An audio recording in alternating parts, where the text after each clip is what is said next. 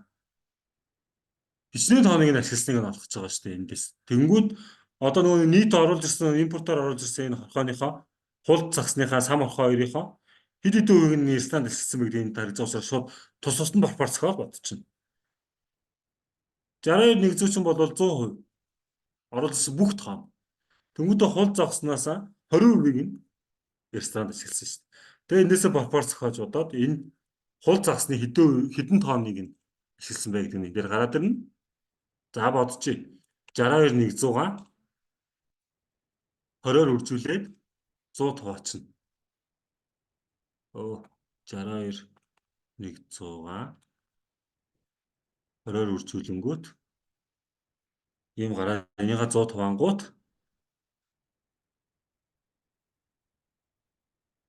12420 тоо. За одоо нөгөөх сам орхоогоо бодоод олчихно. Энэ л хулд. За сам орхоололоо 64860 энэ нь болохоор 100%.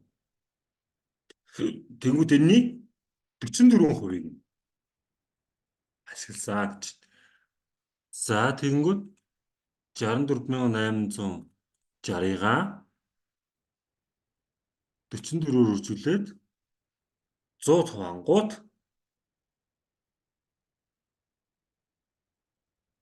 14. 25838.14. Энэ болохоор сам. Тэгээд энэ хоёрыг нэмэл хариу нь гарчна гэсэн үг. 28538.14 дээрээ 12420-ыг нэм. 8 5 9 тэг 4. Ингээд эцсийн хариу. За ийм бодлого байсан шүү. Гэхдээ өчигдрийн лайв хичээл дээр байх нь байгаа. Гэхдээ өнөөдөр ингээ ахаа тайлбарлаад өгчихье. Ингээд тус тусд нь олж байгаа. Өснөгтөө би сайн анзаараагүй юм байна. Нөгөө давхар нэг мөр яг адилхан орж ирснийг анзаараагүй юм байна. Яг тэгсэн байна. Тийм байна. Тий. Ойлголоо баярлалаа. Нөгөө цаанасаа зүгээр алдаатай өснөгт илүү оруулаад ирсэн юм билээ. Бусдаар яг адилхан. За манайхаа хахад өөр ямар төрлийн бодлогод байна. Өчигдрийн тайлбарснаас байсан ч болно. Багш нь ясэнд хамгийн урднаараа болоод гаргаж ирээ та бүхэн дахиад тайлбарлаад өгч болно. Ямархуу төрлийн бодлогод дээр эсвэл алдаад байна эсвэл. Даа нэг иймэрхүү төрлийн бодлогод дээр бас арай л болчихгүй байна да тэр гэсэн. Иймэрхүү бодлого байна уу?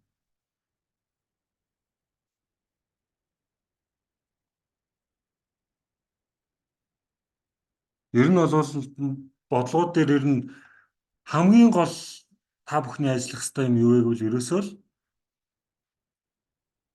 юугаал харна гэсэн. Өгдлөл маш сайн ойлгож уншиж харна гэсэн. Тэгээд хамгийн хурдан бодох боломжтой энгийн хэлбэрхэн юмудаа ер нь бол нөгөө тест бүгдэхэд бас нэг арга байдаг. Тэрийг та бүхэнд хэлээд өгчий. Тест бүгдэх хамгийн маш сайн арга бол ерөөсөө цаг хэмнэлт хамгийн сайн арга. Тэр цаг хэмнэлт гэдэг нь яа нэг гэдэг талаараа хамгийн хурдан бүгдэх боломжтой шууд мэдж байгаа хэлбэрхэн юмудаа түүгээр боддог хэлээд. Дугаарлаж байгаа гас. Тэгээд түүгээд бод дуусныхаа дараагаар амархан бодож чадхаар харагдаж байгаа хэрнээ жоохон нөгөө бичиглэл бодолд нэмэх хас үржих байх дөрвөл мөл хийх тийм ээ. Бичиглэл хийх, бод хийх тийм хугацаа авах тийм бодлогоудаа дараад нь гас бодоо явдаг. Тэр нь бол найдвартай оноо авах учраас. Ингэснийхаа дараагаар мэдхгүй эргэлзэж байгаа хэрнээ нухаж болмоор ч юм шиг энгийн байж болмоор ч юм шиг тиймэрхүү бодлогоудаа яригдж боддог хамгийн сүүлд нь. Энэ болохоор та бүхний тестэн дээр одоо хамгийн өндөр оноо авах боломжтой хамгийн гоё зөв харгалаа. Ерөөсөө. Тэгээд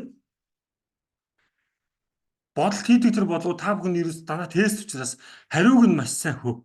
Хариунаас нь хариунуудаа болж өгвөл тэр амархан тэр бодлогууд дээр хариунуудаа өгч өгвөл тавиад эсвэл хариун дээрээс нь шууд бодолтоо хийгээд яв. Тиймэрхүү бодлогод бас байсан. Жишээ нь бол бидний нөгөө хамгийн эхний бодлогууд дээр гэдэг нөгөө нэг барилдаантай бодлого байсан шүү дээ. Бүхтэй хэдэн барилдаан гарсан бай, хэд давж төрүүлсэн бай, мөрүүлсэн бай. Аль эсвэл гар барилттай. Хэдэн гар барилт болох юм болох бай. Тиймэрхүү бодолтууд дээр хүртэл та бүхэн маш сайн анхаарах хэрэгтэй. За жишээ нь бол нэг юм бодлого хүртэл байгаад байсан шүү дээ. Энд нөгөө өгөгдлүүд нь их байх тусмаа өгөөдрөө уншиж дунд нь ялгахад бас их төвхтэй юм. Тоолбол 262 дугаар бодлого байна лээ. Хэдгээр бодлого байсан гинэ? 262. 262 гэдэг чинь Тэр бүхийг бол ойлгосон нөгөө монголчуудад их ойр байдаг болохоор амар учраас тэгж байгаа юм да. нөгөө угаасаа хэдэн бүх барилдахад хэдэн даваа гардаг үлээ гэх тээ. Аха. Юу байсан нөө? 200 хэд гэлээ? 62.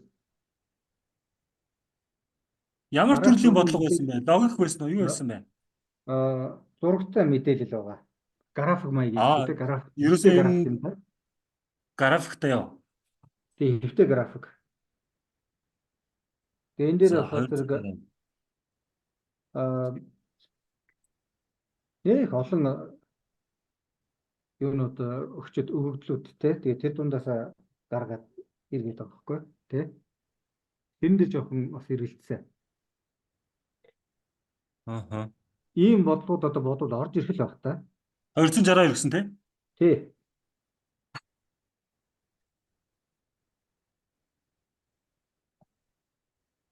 Энэ бол хэвтэй график байна. Тэгээ бусд нь болохоор өснөгтэй дээр бол бас 262 гэдэг номны дугаар юм байна тий?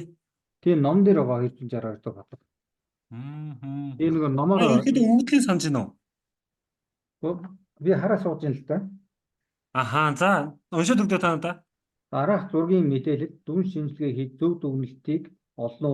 Үйлдвэрийн осол, хурц, хордлого, бүсээр жилээр гэж байгаа. Тэгээ жил бүс нь болохоор зэрэг нэг өнгөөр ялгсан байгаа юм. Баруун бүс, Хангаан бүс, Төв Говийн бүс, Зүүн бүс, Улаанбаатар бусад гэдэг. Аха. Тэгээд нэг 22, 23 21, 20 оны үзүүлэлтээр нь тавьсан байгаа. Аха. Тэгээд тэр өвчлөл хордлого ослыг болохоор зэрэг өнгөөр юугаар хуваар тавьсан байгаа процентоор. Уулын нишээтэй манайхаа өгдөл их байх тусмаа бодоход илүү амар байдсан шүү дээ. Уулын бодлого дээр. За би тэр чинь олцч болмоор юм шиг санагдаж авчлаа шүү.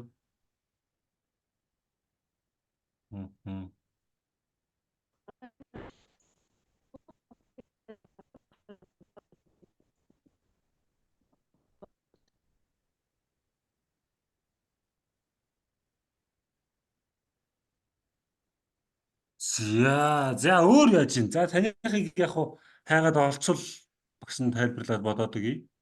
Өөр бас ямар бодлого Юу байна? тэгээ?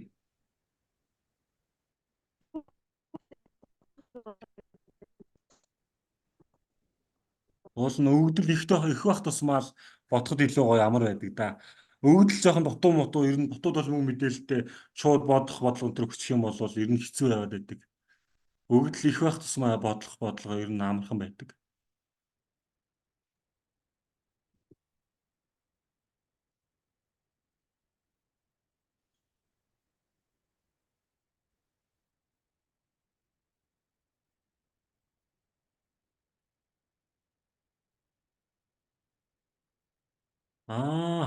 Олцлоо. 232 тий? 262. 262.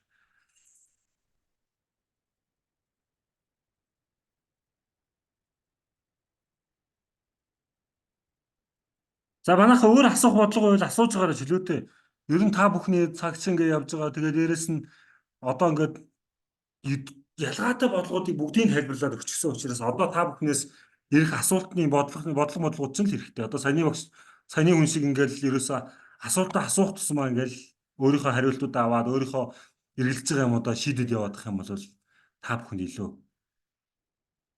хэлбэр болоод ирнэ шүү.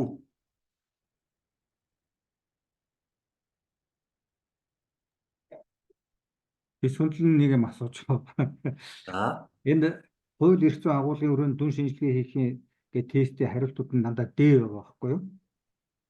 Тэгэхээр зэрэг шалгалтын дээр эрэхтэй яг энэ тест ямар ч хөдөлгөөнг өөрөөр хэлбэл хариултууд нь A, B, C, D-гээр орж ирэх үү? Эсвэл одоо нөгөө асуултууд нь солбит дээш дээш болох юм болов уу? Холигдно. Үгүй өстой тийм байх. Наасан зүгээр нөгөө яг нөгөө зүгээр л ном гаргахын тулд л зүгээр хувилбаруудаа зүгээр A юм уу эсвэл D ч юм уу тэгээд янз янзаар энэ тэндээс нь оруулах нь Тийм байх тийм ээ. Тэгээ бусдаар бол наасан бол яг тэргүүрээ орж ирэхгүй. Дандаа холигдно. Дээшээ доошгоогүйгээд. Тий. Манай дээр хүртэл та бүхэн одоо нөгөө сорил морилоо одоо нөгөө систем рүү ороод ажилтдаг штэ. Тэнгүүд хүртэл бүгд холигдож байгаа. Асуултууд нь дараалалаараа холигдож байгаа. Асуулт дотроо хариултууд нь хүртэл холигдож байгаа. Тийм дээш доош болсон юм тий. Тий, тийм учраас тэрэнд бол өстой найдалтгүй шүү. Ааха. За. Ойлголоо. За би олчих шиг л боллоо одоо энэ бодлого байх шиг байна да. Өө мөн байна. За энэ болохоор зүгээр л графика уншаад тэгээд яг энэ графикийг доотлын энэ өгөгдлүүдээс одоо аль нь яг графикийнхаа өгөгдлийг таарч ийн гэдгийг нь л олж байгаа бодлого. Энэ дээр бол ямар нэгэн тийм бодол тийм хүчтэй тийм сүртэй тийм юм төр бол байхгүй. Ерөөсөө гэж байгаа дараах зургийн мэдээлэл дүн шилгээ хийгээд тэгвэл ерөөсөө шууд энэ зураг уншаал ингээл харцсан гэсэн. За энэ ингэж зургийн уншчих юм бол ийм зураг байна. Үйлдвэрийн осол хурц хордлого гэж юм. Ерөөсөө зүгээр энэ хоёрын тэгээ бүс болон жилээр нь ангилчихсан график л байна гэж. Үйлдвэрийн осол хурц хордлого. Энэ хоёрын бүсээр болон бас жилээр нь. За жилээр гэдэг нь болохоор энэ он нь ингээд энэ 3 жилээр нь харцсан байна. За тэгэнгүүтээ бүсгдэн болохоор энэ өнгөөрөө ялгаад харцсан байна гэсэн. Ер нь бол нэг үрдэл одоо энд баруун бүсийн тийм ээ 2022 онд 8.4% үйлдвэрийн осол хурд хордлого болсон байна гэж ингэж гэсэн. За тэгэл одоо энийг шууд доор энэ асуултуудаас уншаад хариулна гэсэн үг байна. Үйлдвэрийн осол хурц хордлогын тохиолдол 22 онд. За эхлээд энийг шалгаж үзье тийм ээ А-гийн 22 онд 395 гарсан бөгөөд баруун бүсэд 10. Энэ нөгөө нэг хараа 8.4 гэж идэж орж ирж байна. 10. Хангаан бүсэд ийм буюу зэвсэгт хүчин болон Улаанбаатар төмөр зам ийм энэ нөгөө бусдыгаа хэлж байгаа хаа. Бүтгэгдсэн байна гэж. Тэмүүт хэдүүлээ энийг шууд яах вэ гэхээр шууд хувлаараа одоо энэ бүс дээр энэ байгаа энэ тоон дээр нь хувлаад бодоод үзэхэд л мөргөжих хэрэгтэй гэсэн үг байхгүй. Нөгөө пропорцороо бодоод явчих хэрэгтэй болтон гэсэн. За жишээх юм бол хараа энэ 22 онд 395 гарсан байна гэж байна. Тэгвэл энэ 395 чинь 100% байхгүй юу?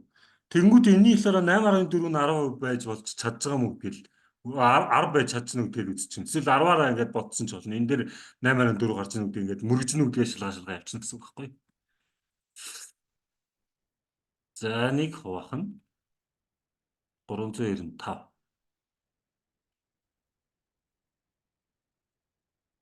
За энэ дээр болохоор ингээд ийм хувьтай гарч ирдэг. Тэгвэл энэ тоо мэдээлэл энэ алдаатай байна гэсэн үг юм шүү. Энэ мөрчлөнгээр ингээд яг зөв дүн шинжилгээ хийсэн байна уу гэдгийг нь харнаа ялганаа л гэсэн үг шүү утгаараа. За дараагийн гасгаас шууд энэ хийгээд шалгаал явчих. За дараагийн чанар болохоор 22 онд бас 395 гарчихсан. Ингээ адилхан явж байна. Энэ эсвэл арай амдуунаар бодох юм болов? Адилхан л байна да. Энэ ингээ нийлээд 100% болж явах хэрэгтэй л гэсэн үг дээ. Алив энэ нь тусна ихтэй шалгачих. 8.4 дээр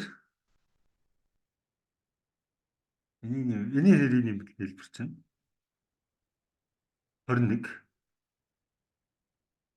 Энэ хоёрын хэлбэр болохоор 28, 29.2. За тэгэнгүүтээ энийг энэ дээр нэмэхлээр чинь 60 76.5 76.5 энийг нэмэхлээр чинь 97.5 97.5 энийг нэмлээ 100 яг 100% болчих. За тэгвэл одоо эндээсээ бодоод үзчих шээ. Ингээд эхний нь 2% бол энэ дээр бол зөрж л байна тийм ээ. Баруун ус дээр 22 онд гэдэг. За дараагийн шалгачих. 395 нь 100% бол энэ дээр одоо чинь 82.8.4 болчихно гэдэг шалгачих. Шалгах юм уу?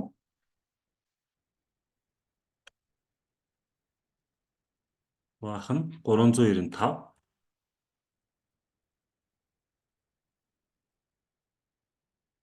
20.7% гэнэ үү? За тэгвэл энэ мөргөж ийн гэдгийг шалгаж үзэхээс 395 100 за тэгэнгүүт энэ дээр 33.8.4% мөргөж ийн гэдгийг харчих гэсэн.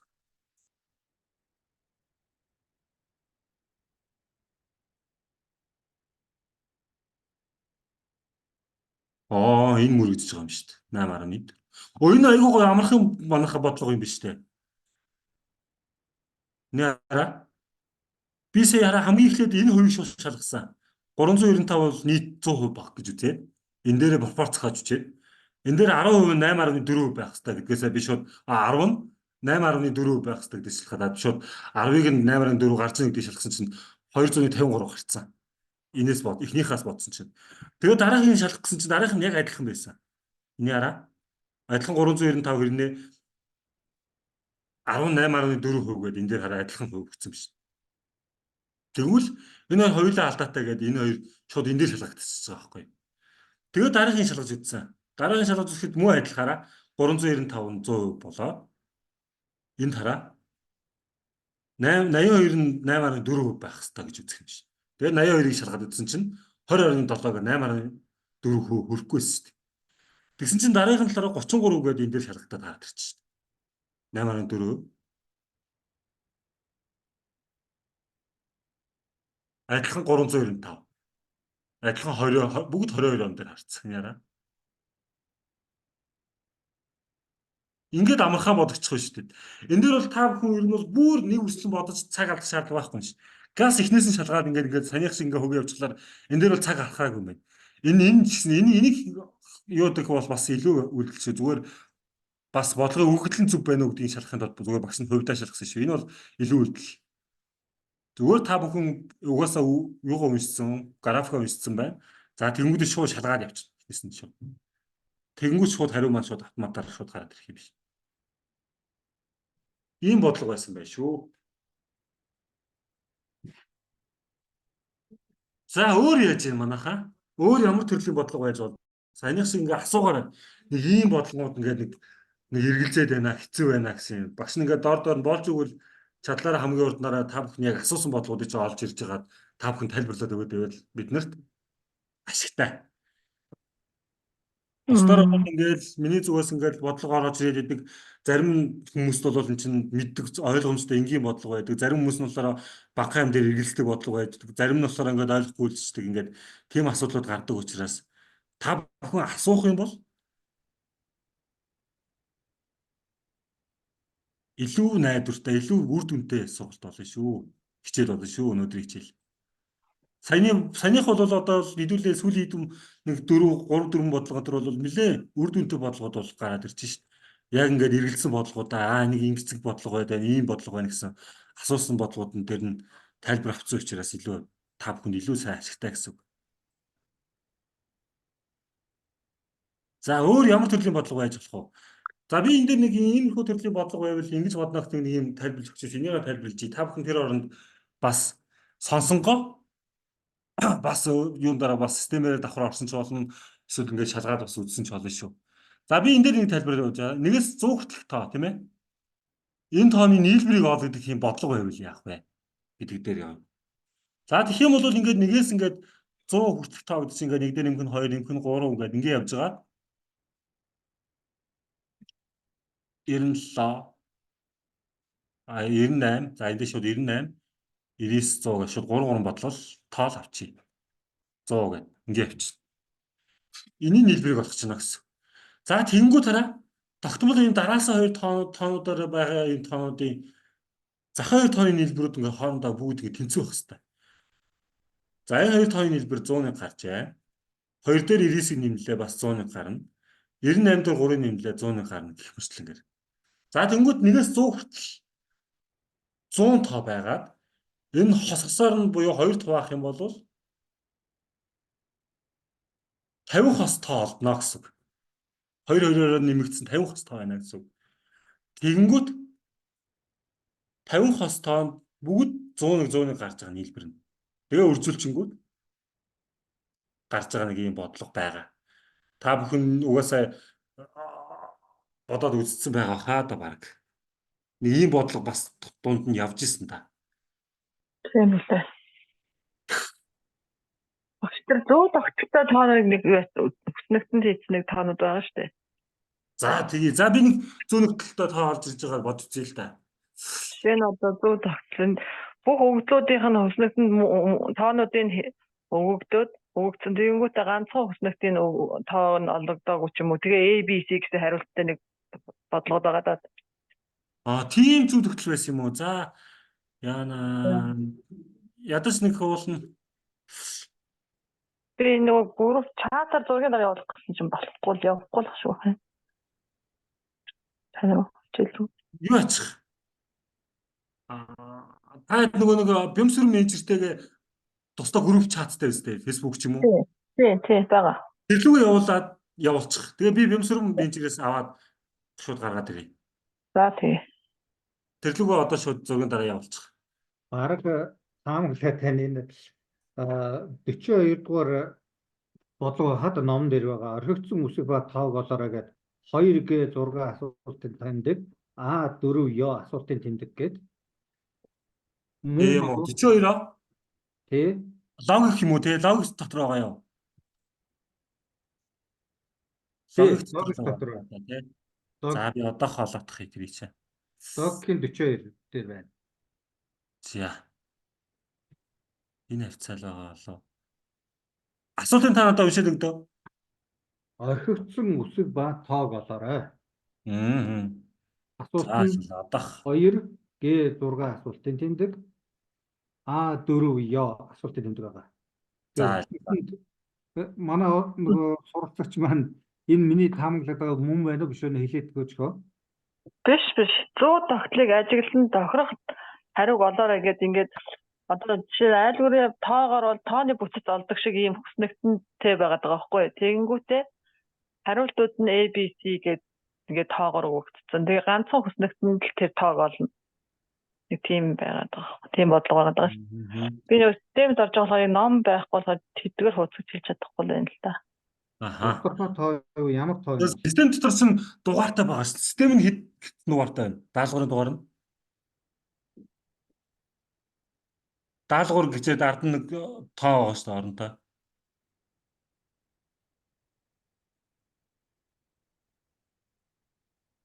Тэр нь байна уу?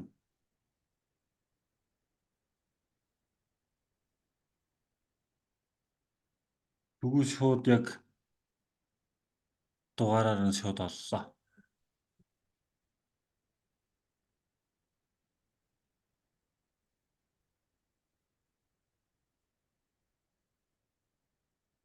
За надад ч тайлбарлаад өгчий. Надад ч Зүүн шинжилгээг ерөнхий чадвар дотроос асууж байгаа юм болоо да. Тоо мэдээлэлтэй ажиллах 100 тогтлын олох цорил гэдгийг хорон хэлдэг. Тийм байна. Тэр нь тэр байна уу? Тийм. Зүүн шинжилгээг ерөнхий чадвар тоо мэдээлэлтэй ажиллах зүй тогтол зүйдлийг ажиглан тохирох хариуг олоорой гэнэ. За. Гурван дээрээ доороо 2 тоотой. Тийм байна. За дугаар нь юу гэж байна? Тэрс бүгдээрээ 99-оос эхлээд системээс харж байгаа манай хүн дугаараа хэлээ, даалгаврын дугаараа хэлдэг. Дугаар нь байна уу байхгүй юу? Зүүн шинжилгээх ерөнхий чадварын Дугаар гэж одоо тэр 25 дотор л байгаад байгаа байхгүй дугаар гэхээр ерөөсөө тийм байхгүй. За Яг ойлголоо. 20 тэгээд тэр дотор байна. 20 дээд нь дандаа тийм хүснэгттэй тест байгаа байхгүй юу та. За ойлголоо. Би тэгвэл харуулъя. Эндээс Мгм. хараад Сэтгэлгээ. эндээс хараад үзэхлээр яаж юм?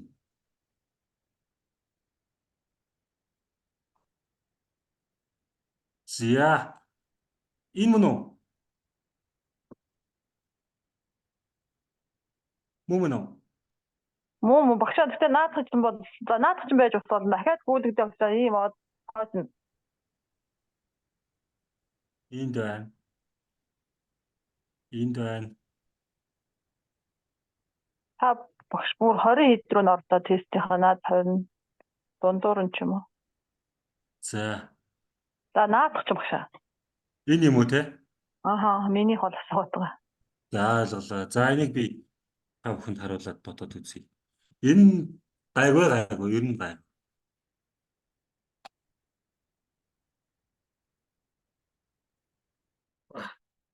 За чиг. Авах.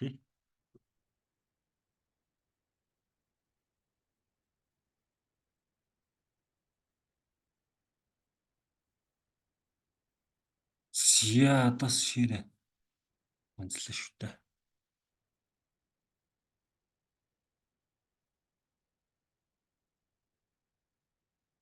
За энэ те.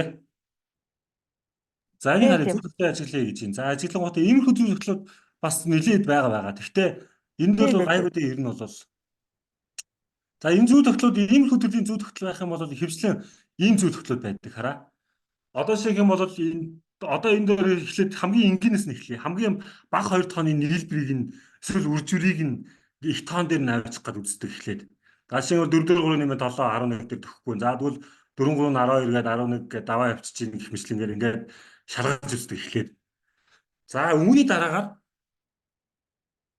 энийг бодох хамгийн хялбар арга ерөөсөө юунд төлөө тест байгаа л тийм ээ. Энд дээр ингэж бодож болдог. Одоо шиг юм бол энэ тооны квадрат зэрэг ч юм уу тийм ээ.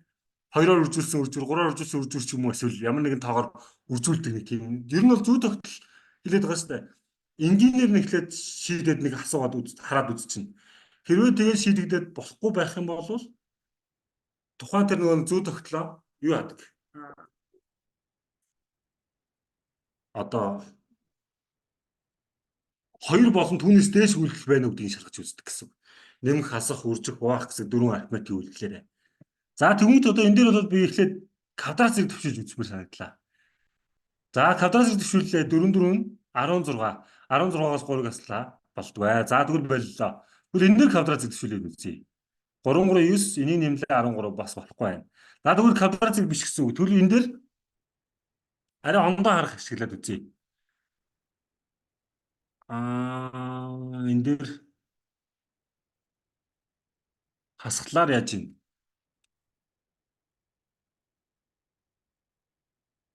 8 11. Оо за баг ийм юм шүү. 2 5 10 4. За энэ араа ийм биш шүү дээ. Энийг 2-оор үржүүлээд ийш нэмэхлээр болоодох шиг бах юм.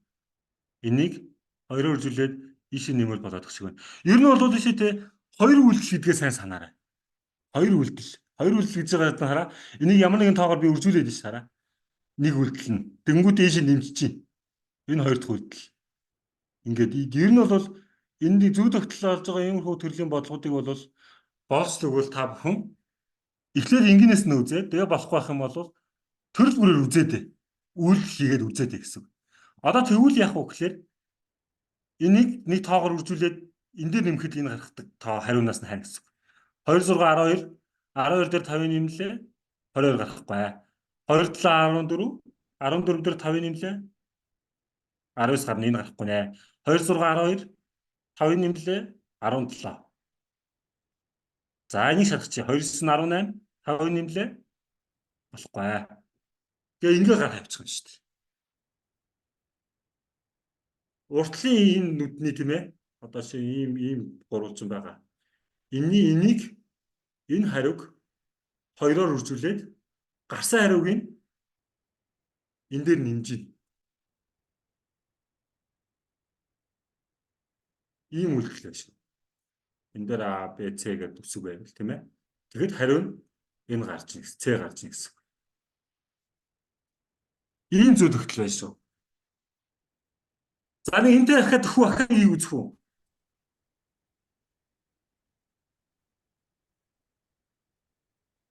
Дахиад нэг өөрийг үзье.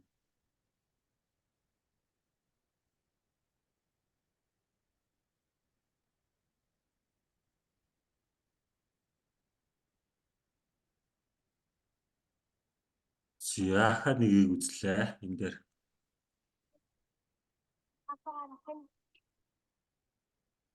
Заага саяны бодлого явуулж үзье тийм ээ. За хахад. За энэ яаж юм? Оо энэ арай амархныг авч. За яах вэ? Энэ хараа энэ тооны дахиад одоо нөгөө нэг энгийн аргууд ашиглаад шалгаад үзсэн байхгүй юу?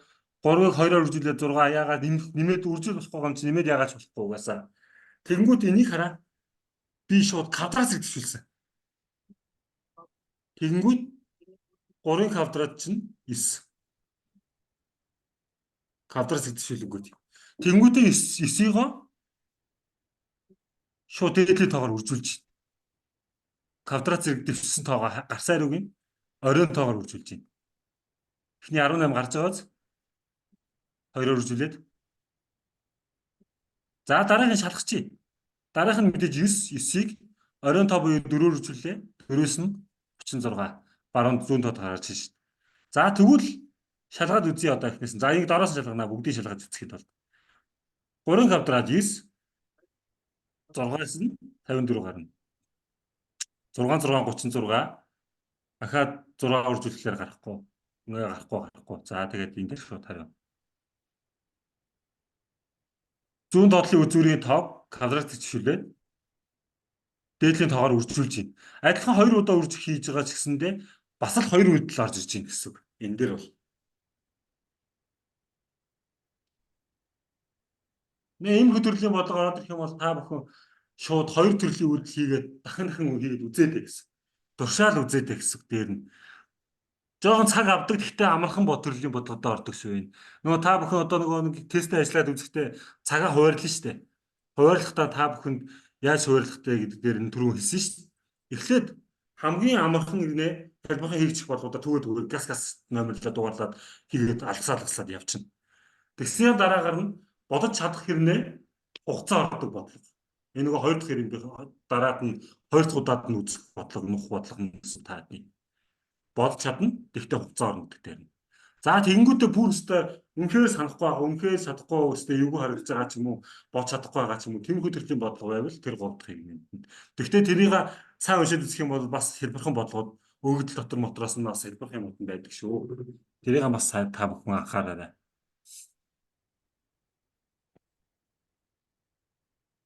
Хэцүүгээр үлдээсэн бодлогод бас тэр 3 дахь ирэмб дотор нь бас үлдсэн байх магадлал байдаг гэсэн үг. За өөр ямар төрлийн бодлогод байхаар нь яаж ийн болж гин үү яаж ийн өөр асуух одоо нэг ийм хүү төрлийн бодлого байна уу ингэж ин тэгж ин гэсэн юм байна уу энийг яад юм бол илэрхсээ эргэлзэж байгаа байна. Хүснэгтийн зүй тогтлыг нэг хараад их үү? Хүснэгттэй? Тий, хүснэгттэй. Түрүүний эхлээд хардаг. Тий. Хамгийн түрүүнийг харагдаад өнгөрсөн. За тийё. Манайхан санал онцоо хэлээрээ би асуугаад байдаг. Зүгээр асуух нь зүггүй бас санаа зовоод байна шүү. Бусдын гэсэнд асууж болно чөлөөтэй шүү. Та асуудаг чинь зөв шүү.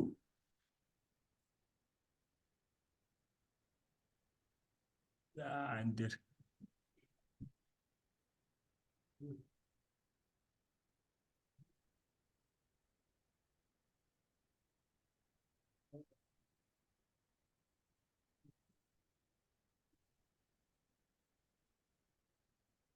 за энэ ийм байж болж гэнэ үү? Энэ бодлого. Оо тийм наадах чинь. За ийм зүйл. Анх удаал харж бас ямар суу төрлийн бодлого байд юм бол та. За эхний үсгтний зүй тогтлыг ажиглаад дараагийн үсгтний хооснонд ямар тавхыг олоорой. Энийг болох найдвал дээ.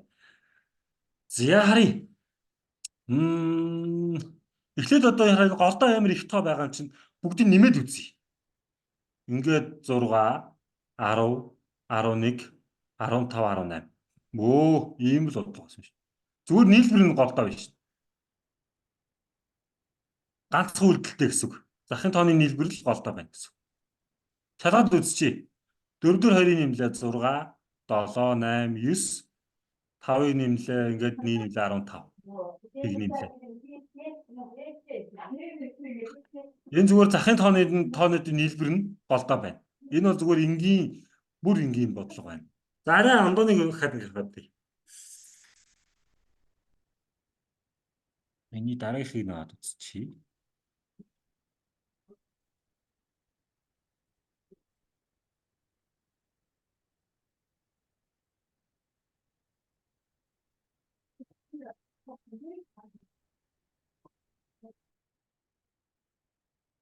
За шууд энэ дээр дараагийнхыг нь авчирч байгаа бодоод үзчихье. За нэг ийм хөдөлгөл байна хараадах юм. За. Энэ болохоор энэ дээр байгаа тоог болох. Дээр голд биш. За одоо бодъё. Ийм юм биш шүү дээ. За энэ халаа ингээд би одоо ингэж үзсэн болохгүй юу?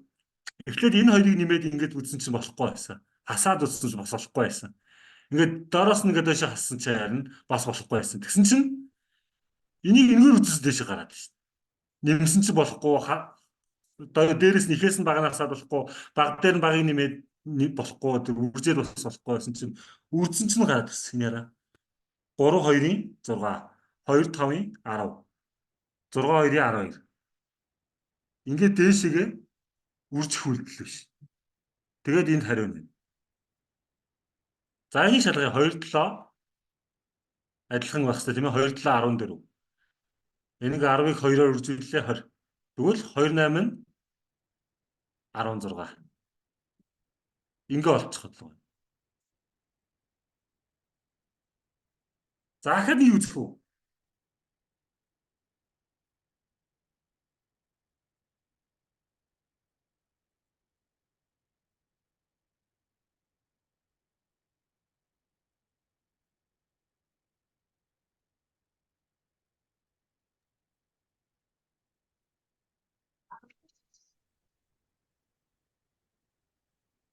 За нэг үзчихье. Тэгээд хүснэгтээ энэ юу зүй тогтоолтыг ингээд дуусгачих юм бол. Энийг нэг үзэх хий. За. За энэ яаж юм? Одоосоо эндээ байгаа дутуу тоог олох нь байна. За уртлаас нь үзье. Ингээд болохгүй байна. За нэмээд үзье. Хасаад үзье, үржээд үзье. Баг тоонуудыг нэмээд үзье тийм ээ.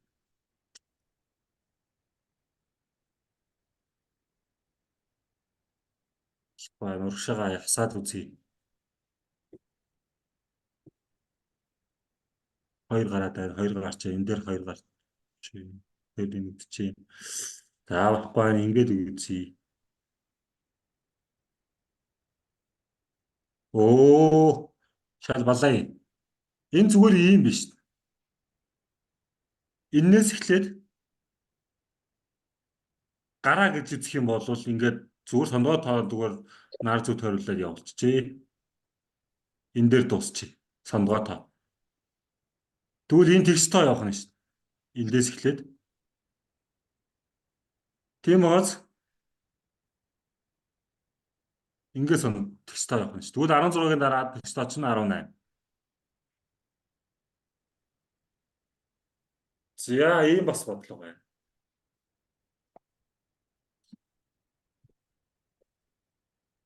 За. За өөр төрлийн бодлого болж гинөө болоогүй өөр төрлийн бодлого гайгүй байгаа бол өнөөдрийн хичээлүүдийг бүгдээрээ өндөрлөх үү? Асуух юм байна уу яаж юм? Арай болоогүй бол бас асуух юм байж болно шүү.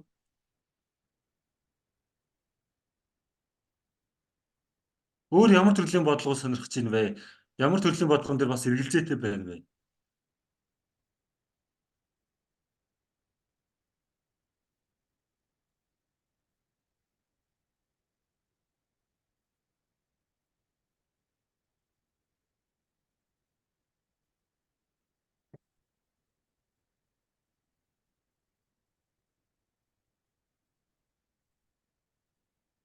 Бутаргаатай байгаа бодож чадж байгаа юм манайхаа.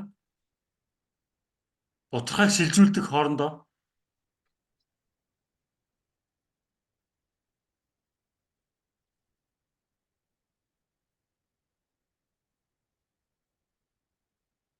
Бутаргаатай байгаа хоорондоо шилжүүлж байгаа тог олж чадж байгаа юу?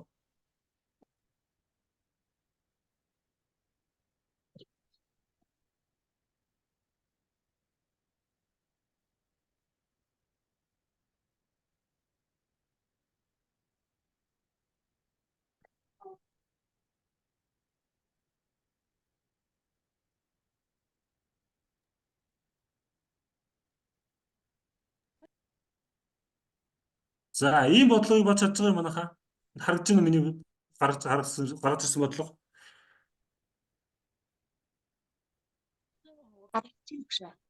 Аа.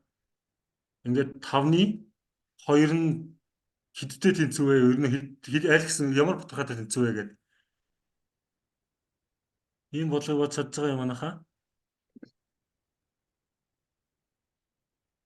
За, энийг болохоор энгийн бутаргаа гэж нэрлэдэг. Энгийн бутаргааг болохоор 10-ын бутаргаараа шилжүүлэхин тулд 10-ын бутаргаа болохоор 0 одоо тийм ээ одоо бүгдийг хэлээ тийм ээ 5 ч юм уу 1 ч юм уу 2 ч юм уу хийчихсэн болно. Бүгдийг хэлээд 10-ны 100-ны 1000-ны 100000-ны 100,000-ны гэх мэтлэнгээр ярьдаг. Тэгвэл энэ нь 10-ны 100-ны 1000-ны 10,000-ны гэдэг болгож иж 10-ын бутаргаар хэлбэр шилждэг гэсэн үг. Энийг болохоор энгийн бутаргаа хуваар гэж нэрлэдэг. Хуваарийг 10-ны 100-ны 1000-ны 10,000-ны гэх мэтлэнгээр болгоно гэсэн. Тэгвэл энийг ишэдээ 2-оор үржүүлэхэд л 2 5-ын 10 гээд 10-ны болчихж байгаа зү. Тийм учраас нэг бүр аль алингийн 2-оор үржүүлэхээр 2 5-ын 10, 2 2-ын 4 гээд 10-ны 4. Тэгмүүд энийг уншиглаар уртлал нь бүхэл байхгүй байгаа учраас бүхэл энд бичигддэг. Бүхэл байхгүй байгаа учраас бүхэлд нь тэг таслаа тавиад 10-ны гэж байгаа учраас таслаас хойш 1 л орно гэсэн үг. 100-ны болох юм бол таслаас хойш тгийнхэн тоогоор 2 орно гэсэн үг. 1000-ны их юм бол 3 орно гэдээ явдаг. Тэгээд 4. Ийм ингээ 10-ын бутаргаараа шилждэг.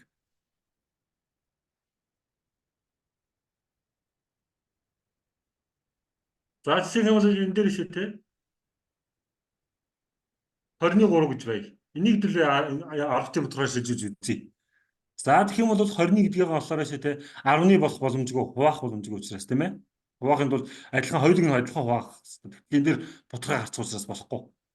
Тийм учраас энийг дээшгээ харин 100-ны болгож болно уу?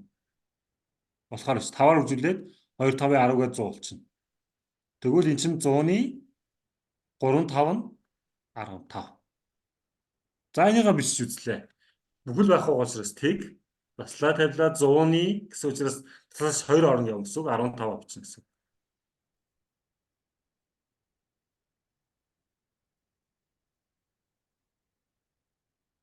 За нэг ийм их ханзаа юм. За жишээ нь бол 4-ний 3 гэдгийг хэдүүлээ шилжүүлж үзье. 4-ний 3 гэж бай. За тэгэх юм бол 4-ийг 10 болгохлоор яаж юм болно уу? Бүхэл таагаар үржүүлээд болно уу? 4 2-ийн 8 гэсэн 4 3 12 гээд аваа авчихъя. Тэгвэл 100 болгож болох нь. Би явах нь шүү. За тэгээд энэ дээр 100 болохын тулд 25 үржүүлээд 100 болно. 4 5 нь 20, 4 2-ийн 8 гээд 100 болно. За тэгмүүд 25-ыг 3 үржүүлэхээр 75 гээд энийг бичлээ. 0 100-ны 75. Гэх жишээгээр. За өөр асуулт өөр тийм эргэлзээтэй бодлого байхгүй байгаа бол өнөөдрийн хичээлийг энэ үрээд өндөрлөё. Тэгээ асуух зүйл гарах юм бол сайн бэлдэж байгаа. Дараад нь хэдүүлээ давтлагын цаг маг товлогдоод ирвэл тэрэн дээр илүү дэлгэрэнгүй асуугаад яваарай. Бас дээрэс нь менежерээр дамжуулаад, бэмсэр менежерээр дамжуулаад бас багшаасаа бас бодлогуудаа асуугаа, бодлогын тайлбар видеогоор ч хамаагүй авах боломжтой шүү. Бэмсэр менежертэйг холбож байгаа номеруудаа бодлогуудаа төвж авч байгаа тийм ээ. Ийм бодлогуудыг тайлбарлуулмаар байна, заалгамаар байна гэсэн тийм бодлогуудаа бас эргээд бэмсэр менежерт өгөөд